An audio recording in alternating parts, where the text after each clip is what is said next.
Hello students, welcome to the PNT coaching classes learn easily and smartly. तो आज हम पढ़ने वाले हैं मिरर फॉर्मूला या इसी को बोला गया है मिरर इक्वेशन। तो चलिए करते हैं स्टार्ट। तो सबसे पहले देखते हैं स्टूडेंट्स कि मिरर फॉर्मूला होता क्या है, ये कौन सा फॉर्मूला है, कौन सा इक्वेशन है। तो जैसे कि आप देख सकते हैं यहाँ पे 1/f is equal to 1/v plus 1/u। ये जो फॉर्मूला है इसी फॉर्मूले को बोला गया है मिरर फॉर्मूला, या आप इसको मिरर इक्वेशन भी बोल सकते हैं। बात करते हैं कि जैसे इसके नाम में मिरर लगा हुआ है तो ये concave mirror and convex mirror दोनों के लिए ही फॉर्मूला यूज होता है। अब बात करते हैं कि जो इस फॉर्मूले में एफ वी यू क्या है। तो वैसे तो स्टूडेंट्स हमने आपको ये पिछले वीडियो में ऑलरेडी बता चुके हैं कि एफ क्या होता है, वी क्या होता है, यू क्या होता है। चलिए एक बार फिर से मैं बताता हूं कि स्मॉल एफ क्या होता है, उसको हम बोलते हैं फोकल लेंथ या फिर फोकस लेंथ। एक्चुअली ये फोकल लेंथ कैसे मिलता है हमको कि प्रिंसिपल एक्सिस के अलोंग उस मिरर के पोल से फोकस तक की दूरी को, डिस्टेंस को हम बोलते हैं focal length. Okay, don't worry, अभी हम डायग्राम भी दिखाएंगे और उसका डेरिवेशन भी देखेंगे, पर पहले सुन लीजिए। वैसे मैं पहले ही बता चुका हूं बट एक नॉलेज के लिए जरूरी है। उसके बाद बात करते हैं इस v और u की। तो v क्या होता है, v यानी कि होता है इमेज का डिस्टेंस उस मिरर के पोल से। तो आप इसको ऐसा भी बोल सकते हैं कि v क्या है, distance between the image and the mirror, okay, along the principal axis. And u क्या है, distance between the object and the mirror, यानी कि ऑब्जेक्ट का उस मिरर के पोल से प्रिंसिपल एक्सिस के अलोंग जो डिस्टेंस होता है उसको हम बोलते हैं u। ओके, इतना क्लियर है। But what is the very important thing कि अगर हम मिरर फॉर्मूला या फिर मिरर इक्वेशन का डेरिवेशन देखना चाहते हैं कि ये एक्चुअली आया कैसे, कहां से आया, तो उसके लिए क्लास 10th का ही एक और कंसेप्ट है जो कि आपने मैथ्स में ऑलरेडी पढ़ चुके होंगे चैप्टर नंबर 6 में, जिसमें ये कंसेप्ट था सिमिलर ट्राइंगल का। अगर आपको वो कंसेप्ट नहीं पता है तो डोंट वरी स्टूडेंट्स, मैं आपको थोड़ा सा बेसिक इंट्रो देता हूं कि सिमिलर ट्राइंगल्स का ये कंसेप्ट क्या है। So basically students, what is the meaning of similar triangle, जो कि आप क्लास 10th के चैप्टर नंबर 6 में पढ़े हैं कि तो ये जो दोनों डायग्राम्स हैं, अगर इन दोनों डायग्राम्स के शेप सेम है तो वो होंगे सिमिलर डायग्राम या सिमिलर शेप या फिर सिमिलर ट्राइंगल, क्योंकि ये दोनों क्या है, ट्राइंगल है। ओके, तो देखिए अब यहाँ पे सिमिलर ट्राइंगल में स्पेशल क्या है, ऐसी खास चीज क्या होती है, तो मैं आपको बताता हूं। सबसे पहली चीज कि अगर कोई दो ट्राइंगल हैं और दोनों ट्राइंगल अगर सिमिलर है, और सिमिलर ट्राइंगल का जो सिंबल होता है वो ये होता है, राइट। तो अगर हमारे पास दो ट्राइंगल हैं और वो दोनों ही ट्राइंगल अगर सिमिलर हैं, यहाँ पे हम मान लेते हैं triangle A B C and triangle P Q R, ये दोनों मान लेते हैं कि ये दोनों सिमिलर हैं, तो दो चीजें इसके रूल होते हैं। दो रूल क्या होते हैं ये आपने मैथ्स में पढ़ चुके हैं स्टूडेंट्स, कि इनके जो करेस्पॉन्डिंग साइड्स हैं उनका जो रेशियो है अगर उनको अपॉन में रखेंगे तो वो हमेशा कैसे होते हैं, इक्वल होते हैं। कैसे होते हैं देखिए, अगर हम इस साइड की बात करते हैं ए बी, तो इसकी करेस्पॉन्डिंग साइड कौन सी होगी, पी क्यू। तो A B upon P Q equal to B C upon Q R equal to A C upon P R. तो इस चीज से आपको समझ में आना चाहिए कि अगर दो ट्राइंगल्स सिमिलर हैं तो उनके करस्पॉन्डिंग साइड्स का रेशियो कैसे होता है, इक्वल होता है। सेकेंड रूल क्या है कि अगर दो ट्राइंगल सिमिलर होते हैं तो उस केस में उनके जो करस्पॉन्डिंग एंगल्स होते हैं वो इक्वल होते हैं। वो कैसे इक्वल होते हैं देखिए कि इस ट्राइंगल में, दोनों ट्राइंगल में करस्पॉन्डिंग एंगल कौन से होंगे, angle A equal to angle P, angle B equal to angle Q, angle C equal to angle R. Okay, तो वही चीज यहाँ पे लिखी हुई है कि करस्पॉन्डिंग एंगल जो हैं दो सिमिलर ट्राइंगल के वो हमेशा कैसे होते हैं, इक्वल होते हैं। Angle A equal to angle P, angle B equal to angle Q, angle C equal to angle R. ये एक बेसिक चीज है। इसके अलावा एक और चीज होती है कि ये जो कंसेप्ट है सिमिलर ट्राइंगल का, ये रिवर्स में भी काम करता है। रिवर्स में काम करने का मतलब ये है कि अभी हमने क्या पता है कि अगर ट्राइंगल सिमिलर होगा तो उनकी करस्पॉन्डिंग साइड्स का रेशियो इक्वल होगा और उनके करस्पॉन्डिंग एंगल्स इक्वल होंगे। तो उल्टा क्या होगा इसका कि अगर कोई दो ट्राइंगल्स के करस्पॉन्डिंग साइड्स का रेशियो इक्वल है और उनके करस्पॉन्डिंग एंगल्स भी इक्वल हैं तो इसका मतलब वो ट्राइंगल्स भी सिमिलर होंगे। इतना क्लियर है स्टूडेंट्स। तो ये था कंसेप्ट सिमिलर ट्राइंगल का। तो इसी के बेस पे चलिए देखते हैं मिरर फॉर्मूले का डेरिवेशन। तो बेसिकली चलिए देखते हैं मिरर फॉर्मूले का डेरिवेशन। ऐसे तो स्टूडेंट्स आप इस मिरर फॉर्मूले के डेरिवेशन के लिए कॉनकेव या कॉन्वेक्स मिरर कुछ भी ले सकते हैं, बट हम यहाँ पे कॉनकेव मिरर ले रहे हैं। तो चलिए स्टार्ट करते हैं। ये हमारे पास जो बेसिकली मिरर है वो है कॉनकेव मिरर। और इस कॉन्केव मिरर में ये है फोकस, ये है सेंटर ऑफ कर्वेचर, और जो ऑब्जेक्ट है वो है OA, जो कि सेंटर ऑफ कर्वेचर और इन्फिनिटी के बीच में रखा हुआ है। वैसे आप इसको कहीं भी रखिए तब भी मिरर फॉर्मूला जो है वो आ जाएगा, बट चलिए फिलहाल इसके लिए हम इसको लेते हैं कि सेंटर ऑफ कर्वेचर और इन्फिनिटी के बीच में रखा हुआ है हमारा ऑब्जेक्ट OA।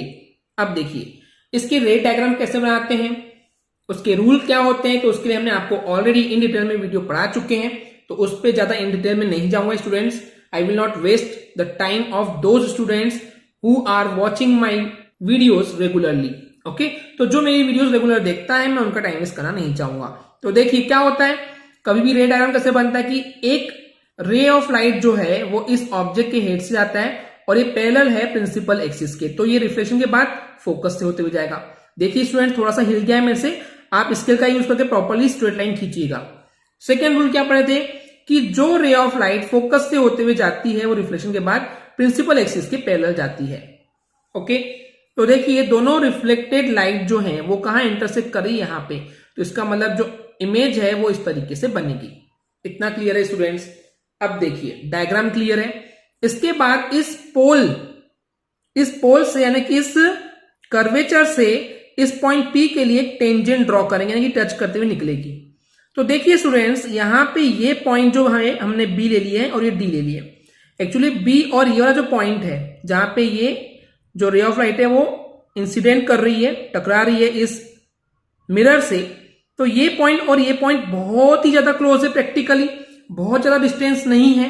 तो जनरली क्या है, साइंटिस्ट लोगों ने ये माना कि ये जो पॉइंट है वो B पॉइंट के एकदम क्लोज है, तो इसको B पॉइंट मान लेते हैं और इसको D पॉइंट को यानी इसको D पॉइंट मान लेते हैं। ओके, क्योंकि ये बहुत पास में है, इतनी छोटी वैल्यू मिलेगी नियरली 0.0000009 समथिंग, तो इतनी छोटी वैल्यू को हम इग्नोर कर सकते हैं। ओके, तो चलिए अब बात करते हैं कि यहाँ पे इस डायग्राम इस रे डायग्राम के हेल्प से किस तरीके से मिरर फॉर्मूले को डिराइव किया जा सकता है। तो यहाँ पे दो कंसेप्ट है स्टूडेंट्स। सबसे पहले ऑब्जेक्ट को पकड़ना है, ओके, एंड सेकेंड केस में इमेज को पकड़ना है। ऑब्जेक्ट को पकड़ने का मतलब है कि वो ऑब्जेक्ट जो है उस फोकस से जो ट्रायंगल बनाएगा तो उसी को टारगेट करना है। ओके, तो चलिए देखते हैं। सबसे पहला केस ले रहे हैं हम कि जो ये ऑब्जेक्ट है वो इस फोकस से कौन सा ट्रायंगल बना रहा है, ये वाला ट्रायंगल बना रहा है। आपको दिख रहा है ये ट्रायंगल बना रहा है। कौन सा ट्रायंगल हो गया ये स्टूडेंट्स, OAF। ओके, अब देखिए जब आपने इस ट्रायंगल को देखे हैं और हमको पता है कि मिरर फॉर्मूले के लिए सिमिलर ट्रायंगल की जरूरत पड़ेगी, तो इस लाइन को अगर मैं आगे बढ़ा दूं तो ये लाइन जा रही है और इस लाइन को आगे बढ़ा दूं तो ये लाइन जा रही है, तो इनसे कौन सा ट्रायंगल बन रहा है, ये वाला ट्रायंगल बन रहा है। तो इन दो ट्रायंगल को हमको टारगेट करना है कि ये दोनों ट्रायंगल जो हैं, इन ट्रायंगल OAF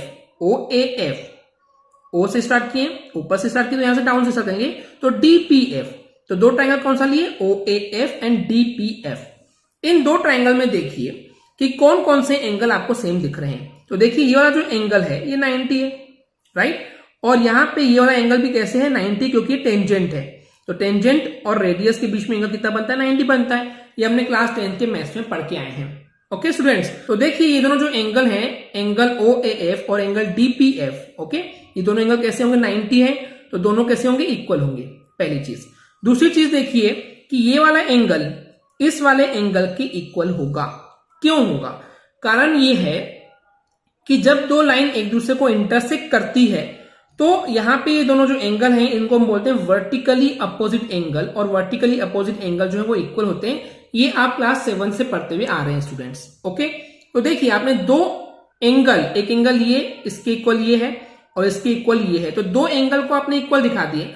तो सिमिलर ट्रायंगल ये बोलता है कि अगर दो एंगल इक्वल हैं, दो एंगल सिमिलर हैं, दो एंगल सेम है दो ट्रायंगल के लिए, तो इसका मतलब वो दोनों ट्रायंगल कैसे हो जाएंगे, वो दोनों ट्रायंगल सिमिलर हो जाएंगे। ये रूल ही है। ओके, आपने क्लास 10 के मैथ्स में उम्मीद करता हूं चैप्टर 6 ट्रायंगल वाला अच्छे से पढ़े होंगे। तो यहां पे वही लिखा हुआ है कि ट्रायंगल OAF और ट्रायंगल DPF ये दोनों कैसे हो जाएंगे, सिमिलर हो जाएंगे। क्यों हो गए, क्योंकि एंगल सिमिलरिटी ये कंसेप्ट है। तो अब आपने क्या बोल दी स्टूडेंट्स की ये वाला ट्रायंगल और ये ट्रायंगल कैसे हैं, सिमिलर है। इतना कंसेप्ट हमको क्लियर हो गया है। तो अब क्या करेंगे, हमको ये बात भी पता है कि दो सिमिलर ट्रायंगल के करेस्पॉन्डिंग साइड्स का रेशियो कैसे होता है, इक्वल होता है। अभी मैंने आपको रूल नंबर 1 में सिमिलर ट्रायंगल से कंसेप्ट में आपको पढ़ाया था। तो देखिए अब यहां पे इन दो ट्रायंगल के करेस्पॉन्डिंग साइड को हम रेशियो में लिखते हैं, वो इक्वल होगा। पहला कौन से लेंगे, पहला लेते हैं, मान लेते हैं ओ ए। तो ओ ए ऊपर से गए, नीचे कहाँ आ रहे हैं, प्रिंसिपल एक्सिस के लिए, तो नीचे से आएंगे तो प्रिंसिपल एक्सिस पे यहां आएंगे, तो क्या हो जाएगा O A upon DP, O A upon DP equal to, अब देखिए A F equal to P F, यही होगा। तीसरी साइड क्या होगा, O F equal to D F. पर ये मैंने क्यों नहीं लिखा है O F upon D F, क्योंकि मेरे को उसकी जरूरत ही नहीं पड़ने वाली है, क्योंकि सारी कहानी जो है वो इस प्रिंसिपल एक्सिस के लिए होने वाली है, तो इसको लेके मेरे को कोई फायदा मिलने वाला है भी नहीं। ओके, तो इसलिए मैंने उसको छोड़ दिया, दो चीजें लिख दिया, और हमको ये पता है कि दो सिमिलर ट्रायंगल के करस्पॉन्डिंग साइड्स का रेशियो हमेशा इक्वल होता है। अब यहां पे जो आपको ध्यान से देखने की बात है कि ओ ए क्या है। ओ ए क्या है, ओ ए जो है वो हाइट ऑफ द ऑब्जेक्ट है, ऑब्जेक्ट है ना ओ ए, तो ओ ए क्या है, ऑब्जेक्ट है, उसकी हाइट कितनी है। तो मैं आपको एक चीज बता दूं, और पहले ही बता चुका हूं स्टूडेंट्स, कि हमेशा ऑब्जेक्ट की हाइट को h माना जाता है और इमेज की हाइट को h डैश या h कॉम्प्लीमेंट बोला जाता है।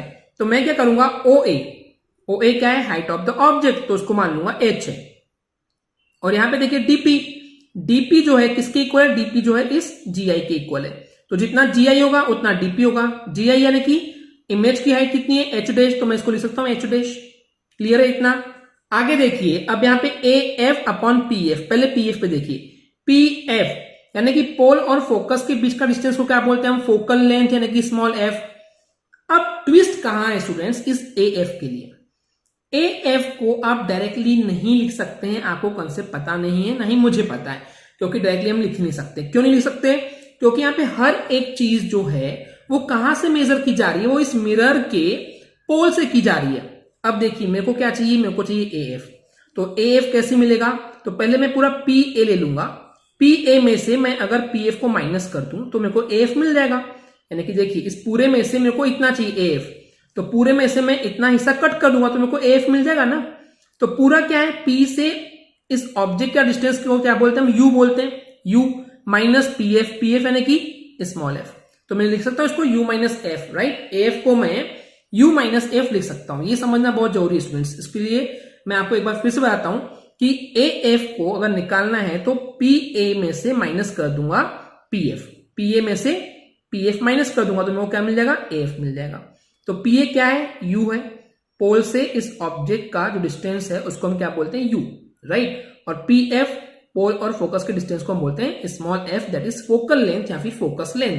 ये आ गया इक्वेशन नंबर 1, इसको थोड़ा ध्यान से देखेंगे। ओके, तो ये इक्वेशन 1 आ गया। अब बात करते हैं इक्वेशन 2 की। अब इक्वेशन 2 सेकंड केस में क्या होगा, मैंने क्या बताया था, पहले आप ऑब्जेक्ट को पकड़ेंगे, और दूसरे केस में आप इमेज को पकड़ेंगे। तो इमेज से देखिए फोकस के लिए ट्रायंगल कौन सा बन रहा है, ये वाला बन रहा है, राइट। तो ये ट्रायंगल लेंगे, ट्रायंगल क्या हो गया, ये ट्रायंगल हो जाएगा IGF, राइट। अब देखिए ये लाइन और ये लाइन इधर गई, तो दूसरा ट्रायंगल कौन सा लेंगे, ये वाला लेंगे। अब इन दोनों ट्रायंगल में देखिए कि ये ट्रायंगल भी 90 है, ये ट्रायंगल भी 90 है, ओके, क्योंकि रेडियस और टेंजेंट के बीच में हमेशा 90 डिग्री एंगल बनता है, ये हमको पहले से पता है स्टूडेंट्स, राइट। तो वही लिखेंगे angle IGF equal to angle BPF, right. ये दोनों इक्वल है, क्यों, क्योंकि दोनों ही कैसे हैं, 90 डिग्री के। उसके बाद ये वाला एंगल और ये वाला एंगल कैसे होंगे, इक्वल होंगे, क्यों, क्योंकि जब दो लाइन एक दूसरे को इंटरसेक्ट करती है तो वर्टिकली अपोजिट जो एंगल होते हैं वो इक्वल होते हैं, ये हमको पहले से पता है स्टूडेंट्स, राइट। अब क्या करेंगे, तो हमने लिख दिए angle GFI equal to angle BFP, right. BFP and IFG, ये दोनों ट्रायंगल कैसे हैं, ये दोनों ट्रायंगल इक्वल हैं। क्यों इक्वल हैं, क्योंकि वर्टिकली अपोजिट एंगल है। इतना तो क्लियर हो गया। अब देखिए दो एंगल आपने इक्वल लिखा दिए, तो इसका मतलब ये है कि ये रूल है कि अगर कोई भी दो एंगल किसी भी दो ट्रायंगल के इक्वल होते हैं, इसका मतलब क्या होता है कि वो दोनों ट्रायंगल कैसे हैं, सिमिलर ट्रायंगल हैं। तो हम लिख सकते हैं कि ये ट्रायंगल IGF और ट्रायंगल BPF दोनों कैसे हो जाएंगे, सिमिलर हो जाएंगे, क्योंकि एंगल सिमिलरिटी है। ओके स्टूडेंट्स, इतना क्लियर है। अब ये बात हमको पता होना चाहिए स्टूडेंट्स कि कोई भी दो अगर सिमिलर ट्रायंगल हैं तो उनके करस्पॉन्डिंग साइड का रेशियो कैसे होता है, हमेशा वो होता है इक्वल, ये हमको पहले से पता है। तो यहाँ पे दो साइड कौन कौन सी लेंगे, सबसे पहले लेंगे IG, जो कि हाइट किसकी है, ये हाइट है बेसिकली इमेज की, तो हम लिखेंगे IG अपॉन BP, ये हो गया पहला। ओके, सेकंड क्या हो जाएगा, GF अपॉन PF, राइट। तो पहला क्या हो गया IG अपॉन BP और दूसरा हो गया GF अपॉन PF। ओके, तो आपको चीज समझ में आ रही है? पहले केस में ऑब्जेक्ट का फोकस से लिए, दूसरे बार में इमेज का फोकस से लिए, तो आंसर तो आपको वैसे भी सेम ही मिलने वाला है, कोई इशू नहीं है। तो चलिए जो मैंने अभी आपको बताया IG upon BP equal to GF upon PF लिख देते हैं। तो ये आ गया IG upon BP equal to GF upon PF। PF यानी कि पोल से फोकस तक की दूरी, जिसको हम बोलते हैं स्मॉल f, यानी कि फोकल लेंथ होता है। IG क्या था? IG था ये इमेज, तो इमेज की हाइट कितनी होती है? h डैश बोलते हैं, ये मैंने आपको बताया था, राइट। IG क्या होता है? Height of the image. दिखाता हूं मैं आपको डायग्राम में। तो ये देखिए स्टूडेंट्स, IG जो है वो हाइट ऑफ द इमेज है, तो हाइट ऑफ द इमेज को हम बोलते हैं h डैश, मैंने आपको पहले ही बता दिया था। अब देखिए दूसरी चीज BP अपॉन में क्या है? BP है, तो BP क्या है? BP ये है, और BP किसके इक्वल होगा? इस ऑब्जेक्ट की हाइट के जितना ही है। तो ऑब्जेक्ट की हाइट कितनी होती है? h, तो BP कितना होगा? वो भी कितना हो जाएगा? वो भी हो जाएगा h। ओके स्टूडेंट्स, इतना क्लियर है? तो यहां लिख देंगे BP के बदले h, तो हमको क्या क्या मिल गया है? h डैश अपॉन h, और यहाँ पे PF के बदले स्मॉल f, पोल से फोकस की दूरी हम बोलते हैं फोकल लेंथ। प्रॉब्लम दे रही है हमको GF, राइट। GF कैसे सॉल्व करेंगे? GF is not for the girlfriend, it is GF in the diagram. चलिए देखते हैं। तो बेसिकली हमको निकालना है GF। अब GF निकाल नहीं सकते तो हम क्या करेंगे? पहले PG लेंगे और PG में से माइनस कर देंगे PF, तो हमको मिल जाएगा GF। तो देखिए, तो PG कितना है? PG जो है वो इमेज तक का डिस्टेंस है पोल से, यानी कि V, माइनस कर देंगे ये PF यानी कि फोकल लेंथ, तो F, तो हो जाएगा V माइनस F। तो बेसिकली हमने वही लिख दिया GF के बदले V माइनस F। अब देखिए इक्वेशन 1 में हमारे पास h अपॉन h डैश था, और यहाँ पे h डैश अपॉन h रहेगा तो प्रॉब्लम होगी, तो हमने क्या कर दिया? दोनों को उल्टा कर दिए, तो ये h अपॉन h डैश हो जाएगा, तो ये f upon v minus f हो जाएगा। तो ये हो गया हमारे लिए इक्वेशन नंबर 2। अब इक्वेशन 1 और इक्वेशन 2 में देखिए दोनों के LHS पार्ट सेम है, तो हमको एक बात पता है कि कोई भी दो इक्वेशन के अगर उनके LHS इक्वल होते हैं तो उनके RHS भी कैसे होते हैं? इक्वल होते हैं। तो हम क्या लिखेंगे? u minus f upon f equal to f upon v minus f। तो चलिए सॉल्व करते हैं उसको। तो ये हमने लिख दिए। अब देखिए f इंटू f होगा, right, and u minus f into v minus f होगा, यानी क्रॉस मल्टीप्लाई कर दिए, तो f into f equal to f square, u into v, then u minus f यानी कि minus uf minus vf, and minus minus plus हो जाएगा f into f square. f square इधर भी है, f स्क्वायर इधर भी है, दोनों कैंसिल हो जाएंगे। आप कैंसिल नहीं करना चाहते तो इसको तो ट्रांसपोज कीजिए, तो प्लस f स्क्वायर का हो जाएगा माइनस f स्क्वायर, तो भी जीरो हो जाएगा। क्या बच गया? 0 is equal to uv minus uf minus vf। इन नेगेटिव टर्म्स को उठा करके हम उधर भेज देंगे, तो क्या हो जाएगा? uf plus vf is equal to uv। अब देखिए हमको जो सॉल्व करना है, जो इक्वेशन लाना है, जो फॉर्मूला लाना है, वो क्या था? 1 upon f is equal to 1 upon v plus 1 upon u। तो अकेली वाली चीज लेफ्ट साइड पे होना चाहिए, तो मैं इसको इधर ही दूंगा, uv is equal to uf plus vf। अब क्या करेंगे? अब सिंपली दोनों साइड पे हम जो हैं वो डिवाइड कर देंगे uvf से। जैसे uvf से डिवाइड करेंगे तो uv कट जाएगा, यहाँ पे uf जो है कट जाएगा, vf कट जाएगा। क्या बच गया? देखिए, तो 1 upon f is equal to 1 upon v plus 1 upon u, यही तो है। तो इस तरीके से स्टूडेंट्स मिरर फॉर्मूले का डेरिवेशन आप इजीली सॉल्व कर सकते हैं, आपको रटने की बिल्कुल भी जरूरत नहीं है। उम्मीद करता हूं आपको ये बहुत ही इजी लगा होगा। अब 3 चीजें जो मैं आपको इन डिटेल में बताना चाहता हूं कि क्या होता है कि आप यहां पे कंफ्यूज होते हैं कि क्या ये मिरर फॉर्मूला हमेशा काम करता है? ऑफ कोर्स करता है। आप ऑब्जेक्ट की पोजीशन कहीं पे भी रखो तब भी काम करेगा। आप कॉनकेव मिरर लोगे तब भी काम करेगा, कॉन्वेक्स मिरर लोगे तब भी काम करेगा। ओके स्टूडेंट्स, आई होप आपको ये क्लियर हो गया होगा। अगर आपको हमारी वीडियो से कुछ भी सीखने मिला या नॉलेज मिला तो प्लीज हमारे चैनल को सब्सक्राइब कीजिए एंड वीडियो को लाइक जरूर करें। आज के लिए इतना ही, थैंक यू।